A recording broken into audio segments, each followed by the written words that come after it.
Hi everyone, my tech beatലേക്ക് എല്ലാവർക്കും സ്വാഗതം. ഈ അടുത്തിടെ ലോഞ്ച് ചെയ്ത Oppo F15 ഒരു ക്വിക്ക് റിവ്യൂ വീഡിയോ ആണ് നമ്മൾ ഇന്ന് ചെയ്യാൻ വേണ്ടി പോകുന്നത്.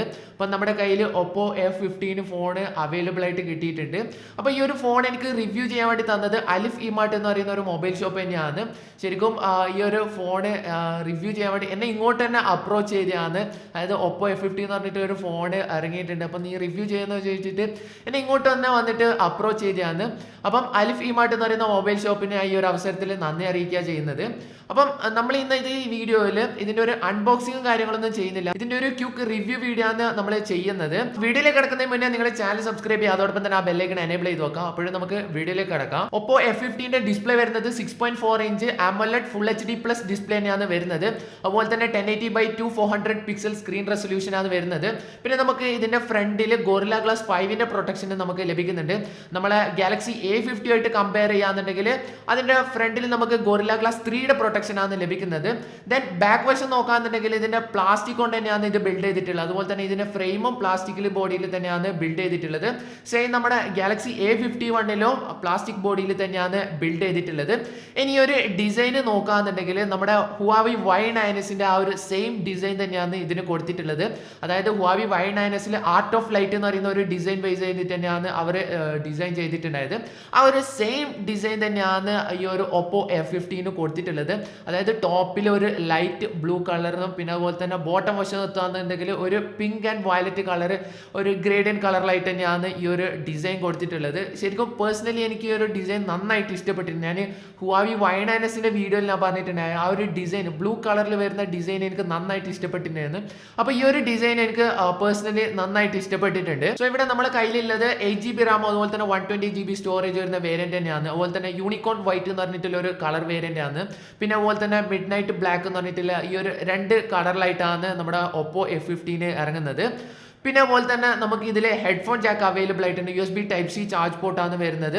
പിന്നെ അതുപോലെ തന്നെ ഡുവൽ സിം പ്ലസ് നമുക്ക് മൈക്രോ SD കാർഡ് ഇൻസേർട്ട് ചെയ്യാൻ വേണ്ടി സാധിക്കും. അതായത് 2 സിം കൂടാതെ തന്നെ എക്സ്റ്റേണൽ ആയിട്ട് മൈക്രോ SD കാർഡ് ഇൻസേർട്ട് ചെയ്തിട്ട് നമുക്ക് മെമ്മറി അപ്ഗ്രേഡ് ചെയ്യാൻ വേണ്ടി സാധിക്കും. അതൊരു പ്ലസ് പോയിന്റ് തന്നെയാണ്. പിന്നെ എടുത്തു പറയേണ്ട ഒരു കാര്യമാണ്, വളരെ വളരെ ലൈറ്റ് വെയിറ്റ് ആയിട്ടുള്ള ഒരു ഡിവൈസ് തന്നെയാണ് Oppo F15. അപ്പോൾ ഇതിന്റെ വെയിറ്റ് വരുന്നത് 172 ഗ്രാംസ് ആണ് ഇതിന്റെ വെയിറ്റ് വരുന്നത്. അതേപോലെ നമ്മുടെ ഗാലക്സി A15 വെയിറ്റ് വരുന്നതും 169 to 170 ഗ്രാം ആണ് ഇതിന്റെ വെയിറ്റ് വരുന്നത്. അതുകൊണ്ട് തന്നെ നമുക്ക് ലൈറ്റ് വെയിറ്റ് ആയതുകൊണ്ട് തന്നെ നമ്മുടെ കയ്യിൽ കംഫർട്ടബിൾ ആയിട്ട് ഹോൾഡ് ചെയ്യാൻ വേണ്ടി സാധിക്കും. അതുപോലെ തന്നെ ഒരു ലൈറ്റ്നെസ് നമുക്ക് ഈ ഒരു ഡിവൈസ് നമുക്ക് ഫീൽ ചെയ്യുന്നുണ്ട്. ഇനി ഇതിന്റെ റിയറിലെ ക്യാമറ മൊഡ്യൂൾ നോക്കുകയാണെന്നുണ്ടെങ്കിൽ ക്വാഡ് ക്യാമറ സെറ്റപ്പ് തന്നെയാണ് ഇതിൽ കൊടുത്തിട്ടുള്ളത്. അതുപോലെ തന്നെ അതിന്റെ താഴെയായിട്ട് ഡിസൈൻഡ് ഫോർ F സീരീസ് എന്ന് പറഞ്ഞിട്ട് ഒരു ചെറിയൊരു ടെക്സ്റ്റ് അവിടെ കൊടുത്തിട്ടുണ്ട്. ഇനി ഫ്രണ്ട് ക്യാമറ ഒരു ടിയർ ഡ്രോപ്പ് നോച്ച് ഒരു ഡിസൈനിൽ തന്നെയാണ് കൊടുത്തിട്ടുള്ളത്. ഡിസ്പ്ലേയുടെ ഇത് നോക്കുകയാണെന്നുണ്ടെങ്കിൽ ഇവിടെ ചിഹ്നമൊക്കെ വളരെ മിനിമൽ ആയിട്ട് തന്നെ ഇതിൽ കൊടുത്തിട്ടുണ്ട്. പിന്നെ അതുപോലെ തന്നെ നമുക്ക് ഈ ഒരു സ്ക്രീനിൽ നല്ല ബ്രൈറ്റ് ആയിട്ടുള്ള കളേഴ്സും അതുപോലെ തന്നെ നല്ല ബ്രൈറ്റ് ഇമേജസ് ഒക്കെ ഈ ഒരു സ്ക്രീനിൽ ലഭിക്കുന്നുണ്ട്. സോ ഇത്രയും കാര്യങ്ങളാണ് ഡിസൈൻ ആൻഡ് ഡിസ്പ്ലേയിൽ വരുന്നത്. പിന്നെ ഞാൻ ഒരിക്കൽ കൂടി എടുത്തു പറയാവുന്ന വളരെ ലൈറ്റ് വെയിറ്റ് ആയിട്ടുള്ള ഒരു ഡിവൈസ് തന്നെയാണ്. ഞാൻ ഇത് എടുത്തു പറയേണ്ട ഒരു കാര്യം എന്ന് വെച്ച് കഴിഞ്ഞാൽ നമ്മുടെ ഈ ഒരു ലൈറ്റ് വെയിറ്റ് ആയതുകൊണ്ട് തന്നെ നമുക്ക് ഈ ഒരു സംഭവം കയ്യിൽ ഹോൾഡ് ചെയ്യുമ്പോൾ തന്നെ ഒരു കംഫർട്ടബിൾ നമുക്ക് ഫീൽ ചെയ്യുന്നുണ്ട്. നെക്സ്റ്റ് ക്യാമറ സെറ്റപ്പ് നോക്കാന്നുണ്ടെങ്കിൽ ഇവിടെ റിയറിൽ ക്വാഡ് ക്യാമറ സെറ്റപ്പ് തന്നെയാണ് കൊടുത്തിട്ടുള്ളത്. നമ്മുടെ ഗാലക്സി A51 ആയിട്ട് കമ്പയർ ചെയ്യാന്നുണ്ടെങ്കിൽ Oppo F15 ബമ്പ് കുറച്ച് വലിപ്പം കാണാൻ വേണ്ടി സാധിക്കുന്നുണ്ട്. ഇച്ചിരി വലിപ്പം കൂടിയിട്ട് തന്നെയാണ് Oppo F15 ക്യാമറ ബമ്പ് ഉള്ളത്.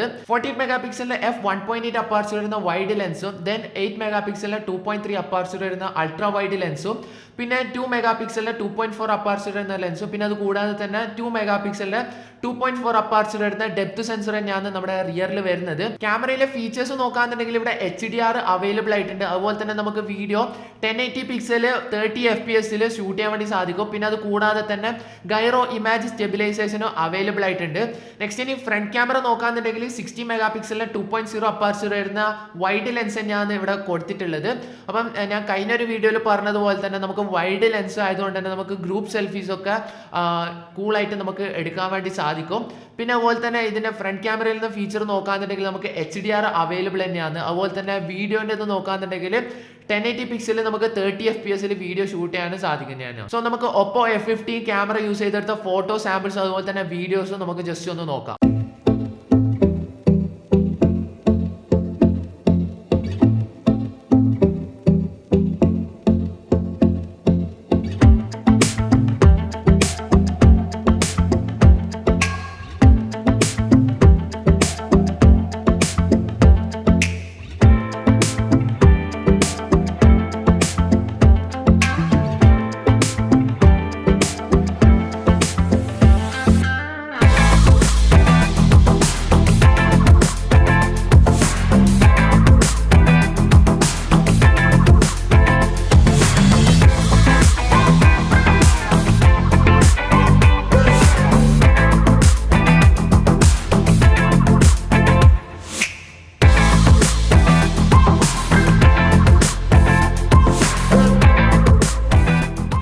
ബാറ്ററി കപ്പാസിറ്റി നോക്കാന്നുണ്ടെങ്കിൽ 4025 mAh ബാറ്ററി കപ്പാസിറ്റി ആണ് Oppo F15 വരുന്നത്.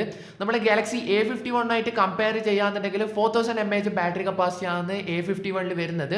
പിന്നെ അത് കൂടാതെ തന്നെ Oppo A15 20 വാട്ട്സിന്റെ വൂക്ക് ഫ്ലാഷ് ചാർജർ 3.0 അവൈലബിൾ ആയിട്ട് തന്നെ വരുന്നുണ്ട്. അതായത് നമുക്ക് 0 to 50% 30 മിനിറ്റ് കൊണ്ട് തന്നെ ചാർജ് ചെയ്യാൻ വേണ്ടി സാധിക്കും. ഏകദേശം 1.5 മണിക്കൂർ കൊണ്ട് നമുക്ക് 100% വരെ ചാർജ് ചെയ്യാൻ വേണ്ടി സാധിക്കുന്നത് തന്നെയാണ്. സോ ഈ ഒരു ഡിവൈസ് നമ്മൾ ഒരു റഫ് യൂസ് ചെയ്ത് കഴിഞ്ഞാൽ നമുക്ക് ബാറ്ററി എത്ര വരെ ലാസ്റ്റ് ചെയ്യുന്നുള്ള കാര്യങ്ങളൊക്കെ പറയാൻ വേണ്ടി പറ്റുള്ളൂ. ഇപ്പം ഞാൻ കുറച്ചൊരു നോർമൽ യൂസ് ഒക്കെ ചെയ്തപ്പോൾ അത്ര ബാറ്ററി ഡ്രെയിൻ ആവുന്നതായിട്ടൊന്നും എനിക്ക് ഫീൽ ചെയ്തിട്ടില്ല. കുറച്ച് ബാറ്ററി മാനേജ് ചെയ്തിട്ട് തന്നെ ഇതിൽ നിൽക്കുന്നുണ്ട്. നെക്സ്റ്റ് പെർഫോമൻസ് നോക്കാന്നുണ്ടെങ്കിൽ Oppo F15 മീഡിയടെക്കിന്റെ ഹീലിയോ P70 പ്രോസസർ തന്നെയാണ് കൊടുത്തിട്ടുള്ളത്. നമ്മുടെ ഹീലിയോ P60യുടെ സക്സസർ ആയ P70 പ്രോസസർ തന്നെയാണ് Oppo F15 കൊടുത്തിട്ടുള്ളത്. അതായത് മിഡ് റേഞ്ചിലൊക്കെ അത്യാവശ്യം നല്ല പെർഫോമൻസ് കാഴ്ചവെക്കുന്ന ഒരു പ്രോസസർ തന്നെയാണ്. Android 9 വേർഷൻ ആണ് ഇതിൽ അവൈലബിൾ ആയിട്ടുള്ളത്. അതുപോലെ തന്നെ കളർ വൈസ് 6.1 വേർഷൻ തന്നെയാണ് Oppo F15 വന്നിട്ടുള്ളത്. വൈകാതെ തന്നെ നമുക്ക് Android 10 അപ്ഡേറ്റ് ലഭിക്കുന്നത് തന്നെയായിരിക്കും. ഇനി കളർ വൈസ് 6നെ കുറിച്ച് പറയാന്നുണ്ടെങ്കിൽ വളരെ മിനിമൽ ആയിട്ടുള്ള ഐക്കൺസും കാര്യങ്ങളൊക്കെ തന്നെയാണ് നമ്മുടെ ഈ ഒരു കളർ വൈസ് 6ൽ വരുന്നത്. പിന്നെ വേറെ എടുത്തു പറയേണ്ട ഒരു കാര്യം എന്ന് വെച്ച് കഴിഞ്ഞാൽ നമ്മുടെ എല്ലാ ഡിവൈസും പുതുതായിട്ട് വാങ്ങിക്കുന്ന എല്ലാ ഡിവൈസിലും വേറെ ഒരുപാട് ആപ്ലിക്കേഷൻസ് ഇൻബിൽട്ട് ആയിട്ട് തന്നെ ഇതിൽ കൊടുത്തിട്ടുണ്ട്. എന്തിനാണ് അത്ര ആപ്ലിക്കേഷൻസും കാര്യങ്ങളും കൊടുക്കുക എനിക്ക് ഇത്ര മനസ്സിലായിട്ടില്ല. അപ്പം പൊതുവേ ഉള്ളൊരു കാര്യം എന്ന് വെച്ച് കഴിഞ്ഞാൽ പുതിയൊരു ഫോൺ എടുത്തു കഴിഞ്ഞാൽ ഒട്ടുമിക്ക പേരും ആദ്യം തന്നെ ആ ഒരു ആപ്ലിക്കേഷനൊക്കെ ക്ലീൻ ചെയ്യുന്ന ഒരു പ്രോസസ്സിങ്ങിൽ തന്നെയാണ് ഉണ്ടാവുക.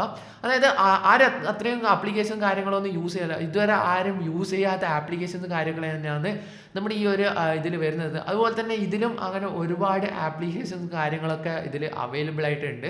അപ്പോൾ ഇവിടെ ഇതിന്റെ പെർഫോമൻസ് നോക്കാന്നുണ്ടെങ്കിൽ നമുക്ക് ഡിസ്പ്ലേയിൽ തന്നെ നല്ല സ്മൂത്ത് ആയിട്ട് തന്നെ നമുക്ക് ഇവിടെ യൂസ് ചെയ്യാൻ വേണ്ടി സാധിക്കുന്നുണ്ട്. ഓരോ ആപ്ലിക്കേഷൻ ഓപ്പൺ ചെയ്യുമ്പോൾ വളരെ സ്മൂത്ത് ആയിട്ട് തന്നെ നമുക്ക് ആ ഒരു ഫീല് ലഭിക്കുന്നുണ്ട്. പിന്നെ അതുപോലെ തന്നെ നമുക്ക് കളർ വൈസ് 6ൽ തന്നെ ഒരുപാട് ഗസ്റ്റേഴ്സും കാര്യങ്ങളൊക്കെ ഇതിൽ അവൈലബിൾ ആയിട്ട് വന്നിട്ടുണ്ട്. നമ്മളെ Android 10ലാണ് ഒരുപാട് ഗസ്റ്റേഴ്സും കാര്യങ്ങളൊക്കെ വന്നിട്ടുള്ളത്. അപ്പോൾ നമ്മൾ കളർ വൈസ് 6ൽ തന്നെ നമുക്ക് ഒരുപാട് ഗസ്റ്റേഴ്സും കാര്യങ്ങളൊക്കെ ഇതിൽ വന്നിട്ടുണ്ട്. നെക്സ്റ്റ് ഗെയിമിംഗ് പെർഫോമൻസ് നോക്കാന്നുണ്ടെങ്കിൽ ഞാനിവിടെ PUBG മൊബൈലിൽ ഹൈ എൻഡ് ഗ്രാഫിക്സിൽ ട്രൈ ചെയ്ത് നോക്കി. അപ്പം നല്ല സ്മൂത്ത് ആയിട്ട് തന്നെ നമുക്ക് P90 പ്രോസസ്സറിൽ പെർഫോമൻസ് ലഭിക്കുന്നുണ്ട്. പിന്നെ അത് കൂടാതെ തന്നെ നമുക്ക് ഗെയിം സ്പേസ് എന്ന് പറഞ്ഞിട്ടുള്ള ഒരു മോഡ് ഇതിൽ അവൈലബിൾ ആയിട്ടുണ്ട്. അപ്പോൾ നമ്മളത് ഗെയിം കളിക്കുമ്പോൾ നമ്മുടെ ബാറ്ററി അതുപോലെ തന്നെ മെമ്മറി അതുപോലെ തന്നെ റാം പിന്നെ അത് കൂടാതെ തന്നെ നമ്മുടെ ബാറ്ററി ടെമ്പറേച്ചറും കാര്യങ്ങളൊക്കെ മെയിൻറ്റെയിൻ ചെയ്യുന്ന ഒരു സംഭവം തന്നെയാണ്. അപ്പം അതൊരു ബെനിഫിറ്റ് ആയിട്ടുള്ള ഒരു കാര്യം തന്നെയാണ്. അപ്പോൾ ആ ഒരു സംഭവം റൺ ചെയ്യുന്നത് കൊണ്ട് തന്നെ ബാറ്ററിയും കാര്യങ്ങളൊക്കെ നല്ല രീതിയിൽ തന്നെ മെയിൻറ്റെയിൻ ചെയ്യുന്നുണ്ട്. അപ്പോൾ PUBG മൊബൈൽ ഗെയിം പ്ലേയിൽ നമുക്ക് ഹൈ എൻഡ് ഗ്രാഫിക്സിൽ മീഡിയടെക്കിന്റെ ഹീലിയോ P70 നല്ലൊരു പെർഫോമൻസ് തന്നെയാണ് ഇവിടെ കാഴ്ചവെക്കുന്നത്. നെക്സ്റ്റ് ഇനി അഡീഷണൽ ഫീച്ചർ ആയിട്ട് നമുക്ക് ഫേസ് അൺലോക്കും അതുപോലെ തന്നെ ഇൻ ഡിസ്പ്ലേ ഫിംഗർ പ്രിന്റും അവൈലബിൾ ആയിട്ട് വരുന്നുണ്ട്. ഇൻ ഡിസ്പ്ലേ ഫിംഗർ പ്രിന്റ് വളരെ ഫാസ്റ്റ് ആയിട്ട് നമുക്ക് ഇതിൽ ലഭിക്കുന്നുണ്ട്. അതുപോലെ തന്നെ ഫേസ് അൺലോക്ക് വളരെ ഫാസ്റ്റ് തന്നെയാണ്. നമ്മൾ ആ ഒരു പവർ ബട്ടൺ ക്ലിക്ക് ചെയ്യേണ്ട ആ ഒരു ടൈം മാത്രം പിന്നെ നമ്മൾ ജസ്റ്റ് സ്വൈപ്പ് ചെയ്ത് കഴിഞ്ഞാൽ നമ്മുടെ ആ ഒരു ഹോം സ്ക്രീനിലേക്ക് വരുന്നുണ്ട്. അതൊക്കെ അത്രക്കും ഫാസ്റ്റ് ആയിട്ട് തന്നെ നമ്മൾ ആ ഒരു ഫേസ് അൺലോക്ക് ഇവിടെ വർക്ക് ചെയ്യുന്നുണ്ട്. ഓക്കെ, അപ്പോഴേ ഞാൻ Oppo F15 ഓവറോൾ ആയിട്ടുള്ള ഒരു ഡീറ്റെയിൽസ് പറഞ്ഞുതരാം. ഡിസൈൻ വൈസ് നോക്കാന്നുണ്ടെങ്കിൽ ഈ ഒരു ഡിസൈനിൽ ഞാൻ ഈ ഒരു ഡിസൈനിൻ്റെ ഒരു ഫാൻ ആണെന്നാണ് പറയാം.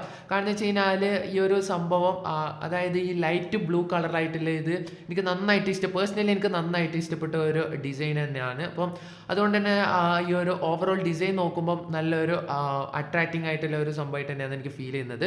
പിന്നെ അതുപോലെ തന്നെ എടുത്തു പറയേണ്ട ഒരു കാര്യം എന്ന് വെച്ച് കഴിഞ്ഞാൽ വളരെ ലൈറ്റ് വെയിറ്റ് ആയിട്ടുള്ള ഒരു ഫോൺ തന്നെയാണ്. അതുകൊണ്ട് തന്നെ നമ്മളെ കയ്യിൽ ഹോൾഡ് ചെയ്യുന്നതിൽ ഒരു സൂപ്പർ കംഫർട്ടബിൾ ആയിട്ട് തന്നെ നമുക്കിത് ഫീൽ ചെയ്യുന്നുണ്ട്. പിന്നെ ഇനി ക്യാമറയെ കുറിച്ച് പറയുകയാണെന്നുണ്ടെങ്കിൽ നല്ല അടിപൊളി ഫോട്ടോസ് നമുക്ക് ഈ ഒരു റിയറിലെ ക്യാമറ അതുപോലെ തന്നെ ഫ്രണ്ട് ക്യാമറ മെയിനായിട്ട് പറയേണ്ടത്. അതായത് ചില ഫ്രണ്ട് ക്യാമറയിൽ നമുക്ക് ഉദ്ദേശിച്ച കളറിൽ നമുക്ക് ലഭിക്കാറില്ല. അപ്പോൾ ഈ ഒരു ഇതിൽ ഫ്രണ്ട് ക്യാമറയിൽ നല്ല ഫോട്ടോസ് നമുക്ക് ക്യാപ്ചർ ചെയ്യാൻ വേണ്ടി സാധിക്കുന്നുണ്ട്. പിന്നെ വേറെ ഇതിൻ്റെ ഒരു പ്രോബ്ലം ആയിട്ട് എനിക്ക് ഫീൽ ചെയ്ത് ഇതുവരെ ഞാൻ യൂസ് ചെയ്ത എല്ലാ ഫോണും വെച്ച് നോക്കുമ്പോൾ ഈ ഒരു ബമ്പിൻ്റെ ഈ സൈഡിലായിട്ട് നമുക്ക് ഡസ്റ്റ് അല്ലെങ്കിൽ വേറെ വേറെ ഡേർട്ടും കാര്യങ്ങളൊക്കെ പിടിച്ച് കഴിഞ്ഞാൽ അത് ക്ലീൻ ചെയ്യാൻ വേണ്ടിയിട്ട് ഭയങ്കര ഒരു ബുദ്ധിമുട്ട് തന്നെയാണ്. അപ്പം അത് ഈ ഒരു ഫോണിൻ്റേത് മാത്രമല്ല, ഞാനിവിടെ യൂസ് ചെയ്ത എല്ലാ ഫോണിലും ബമ്പ് വരുന്ന ആ ഒരു കാര്യം പൊതുവേ ഞാൻ പറഞ്ഞതാണ്. അപ്പോൾ ഈ ഒരു ഭാഗത്തൊക്കെ നമ്മൾ ഡസ്റ്റും കാര്യങ്ങളൊക്കെ പിടിച്ച് കഴിഞ്ഞാൽ ക്ലീൻ ചെയ്യാൻ വേണ്ടി ഭയങ്കര ബുദ്ധിമുട്ട് തന്നെയാണ്. അപ്പോൾ ഒരു ചെറിയൊരു പ്രോബ്ലം ആയിട്ട് എനിക്ക് ഫീൽ ചെയ്തിട്ടുണ്ടായിരുന്നു. ഇനി നെക്സ്റ്റ് പെർഫോമൻസ് നോക്കുകയാണെന്നുണ്ടെങ്കിൽ നമുക്ക് ഗെയിമിങ്ങിൽ ആയാൽ തന്നെ നമുക്ക് ആ ഒരു P70 പ്രോസസ്സറിൽ നല്ലൊരു പെർഫോമൻസ് കാഴ്ചവെക്കുന്നുണ്ട്. പിന്നെ അതുപോലെ തന്നെ ബാറ്ററിയുടെ കാര്യം പറയാന്നുണ്ടെങ്കിൽ നമ്മൾ ഒരു ദിവസം മൊത്തമായിട്ട് യൂസ് ചെയ്ത് നോക്കണം. യൂസ് ചെയ്ത് നോക്കി കഴിഞ്ഞാലേ നമുക്ക് അതിൻ്റെ ആ ഒരു ബാറ്ററി എത്ര വരെ ലാസ്റ്റ് ചെയ്യുന്നുള്ള കാര്യങ്ങളൊക്കെ പറയാൻ വേണ്ടി പറ്റുള്ളൂ. അപ്പം നമുക്ക് ഈ ഒരു 2-3 ദിവസം ഈ ഒരു ഡിവൈസ് കിട്ടുകയാണെന്നുണ്ടെങ്കിൽ നമ്മൾ കംപ്ലീറ്റ് ആയിട്ട് അതിൻ്റെ ഒരു ഇത് ചെയ്യുന്നതന്നെയായിരിക്കും. അപ്പോൾ ഇതിൻ്റെ പ്രൈസ് നോക്കുകയാണെന്നുണ്ടെങ്കിൽ 19,990 രൂപയാണ് പ്രൈസ് വരുന്നത്. അപ്പം രണ്ടും ഒരു സെയിം പ്രൈസ് റേഞ്ചിൽ വരുന്ന ഒരു ഡിവൈസ് തന്നെയാണ് A51 അതുപോലെ തന്നെ Oppo F15. ഇന്ത്യയിൽ ഇതുവരെ Galaxy A51 ലോഞ്ച് ചെയ്തില്ല, ആ കാര്യം നിങ്ങൾ ഓർത്തു വെക്കണം. അപ്പം പ്രീ ബുക്കിങ്ങും കാര്യങ്ങളൊക്കെ സ്റ്റാർട്ട് ചെയ്തിട്ടുണ്ട്. അപ്പോൾ നിങ്ങൾക്ക് ആർക്കെങ്കിലും പ്രീ ബുക്ക് ചെയ്യാൻ താല്പര്യം ഉണ്ടെങ്കിൽ ഡിസ്ക്രിപ്ഷനിൽ ലിങ്ക് കൊടുത്തിട്ടുണ്ട്, ജസ്റ്റ് പ്രീ ബുക്ക് ചെയ്യുക, സംഭവം ട്രൈ ചെയ്ത് നോക്കാം. സംഭവം ഓവറോൾ ആയിട്ട് ഒരു ബൂം ആയിട്ടുള്ള ഒരു ഡിവൈസ് തന്നെയാണ് Oppo F15. സോ നിങ്ങൾക്ക് ഈ ഒരു വീഡിയോ ഇഷ്ടപ്പെട്ട് ഞാൻ വിശ്വസിക്കുന്നു. ഇഷ്ടപ്പെട്ടാൽ തീർച്ചയായിട്ടും ലൈക്ക് ചെയ്യുക. അതുപോലെ തന്നെ ഈ ഒരു ഫോണിൻ്റെ അഭിപ്രായം എന്താണെന്നുള്ളത് താഴെ ജസ്റ്റ് കമൻറ്റിൽ അറിയിക്കാം. ഇനി ഇതുപോലുള്ള പുതിയ ഫോണിൻ്റെ വീഡിയോസൊക്കെ ലഭിക്കുന്നതിന് വേണ്ടിയിട്ട് ചാനൽ സബ്സ്ക്രൈബ് ചെയ്തതിന് ഉടനെ തന്നെ നിങ്ങൾ ആ ബെല്ലൈക്കൺ എനേബിൾ ചെയ്ത് വെക്കുക. എന്നാൽ മാത്രമേ നിങ്ങൾക്ക് ഈ പുതിയ ഫോണൊക്കെ വന്നു കഴിഞ്ഞാൽ അതിൻ്റെ വീഡിയോ നിങ്ങൾക്ക് നോട്ടിഫിക്കേഷനായിട്ട് ലഭിക്കുകയുള്ളൂ. അപ്പോഴേ നമ്മൾ വീണ്ടും ഒരു അടിപൊളി വീഡിയോ ആയിട്ട് വരുന്നതായിരിക്കും. അതുവരേക്കും ബൈ.